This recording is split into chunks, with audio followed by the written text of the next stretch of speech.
Ketika berita perusahaan rugi mau dipajaki 1%, asli membuat otak Sontoloyo jadi mikir. Ada apa ini bernegara sampai perusahaan rugi dipajaki juga? Sudah harus bayar karyawan, bayar overhead, bisnis rugi, masih kena pentung pajak lagi. Sementara BUMN yang rugi itu sudah sering disuntik pakai duit pajak, duit APBN hasil keringat rakyat. Membuat banyak yang berpikir, kok lu nggak amanah sih kelola negaranya? Sudah memajak tinggi, duitnya nggak buat untung juga pemakaiannya. Asli loh, BUMN itu sudah regulator, operator, tersering monopoli lagi. Yang bayar produknya, rakyat semua bayarnya tunai. Lalu BUMN-nya rugi. Lah geblek pol, asli geblek. Sebenarnya apa sih yang terjadi? Kita melihat harusnya kita tarik mundur ke 5 tahun terakhir. Kebijakan kelolaan ekonomi negara, baik positif untung atau rugi, ukurannya bukan kebijakan kemarin atau bulan lalu, bahkan tahun lalu. Harus melihat mundur agak jauh, hingga 5 tahun. Kalau perusahaan UKM misalnya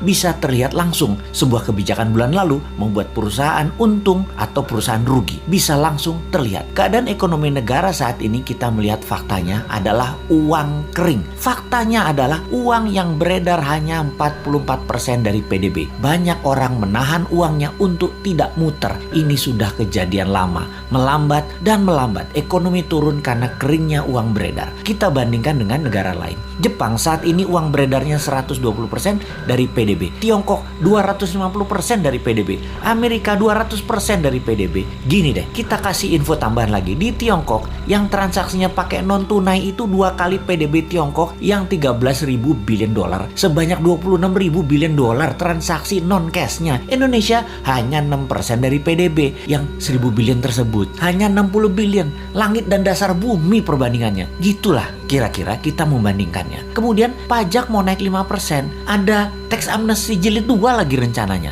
Waduh bos, kalau ini kejadiannya dalam negeri dongengnya Hans Christian Andersen, kalau raja mulai menekan dengan menaikkan pajak, itu tanda-tanda loh ya. Itu cerita semuanya berakhir tragis bagi sang raja. Biasanya pangeran negara tetangga pasti ambil alih, dan untungnya biasanya nih ya, raja yang menaikkan pajak tadi punya putri cantik. Seperti sumber daya alam lah yang kita mau bandingkan dengan cerita Hans Christian Andersen. Jadi masih selamat-selamat dikit lah selama putrinya bisa terselamatkan. Mudah-mudahan cepat sadar bahwa yang bisa menolong sebenarnya banyak putra bangsa yang terbaik di Indonesia ini. Bukan hanya seorang wanita yang bisa. Sayangnya putra-putri terbaik tersebut mau membantu syaratnya semua menteri ekonomi terkait, yaitu sekitar 8 departemen, ganti semua dengan timnya dan minta kedaulatan penuh. Kan gak mungkin. Yo wes, kita hanya bisa mengingatkan, gak dipakai gak apa-apa. Toh jabatan ada batasannya juga, kepinteran ada batasannya juga.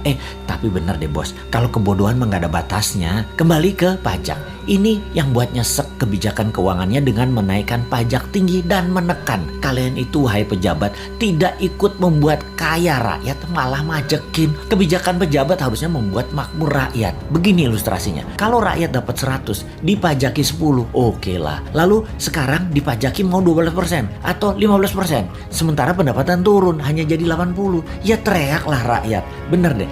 Kalau karena kebijakan yang bijaksana, rakyat dari 100 jadi 130, jadi 150, diambil 15%, ya nggak apa-apa juga. Begitu loh menjadi pejabat. Kebijakannya menghasilkan manfaat baik. Sekedar mengingatkan lagi, pendukung pejabat saat ini terbanyak dari bisnis properti dan batu bara. Lalu 5 tahun ini properti setengah mati, bahkan sebagian sudah mati suri. Cash beredar rendah, kredit bank buat beli properti dibatasi, perkantoran dan mal lengang karena pembatasan gerak manusia. Pariwisata dunia belum jalan baik ke Indonesia. Lengkap sudah penderitaan pemain properti di Indonesia. Dulu dibantu, sekarang terlupakan. Piye toh bos, jadi banyak yang merugi.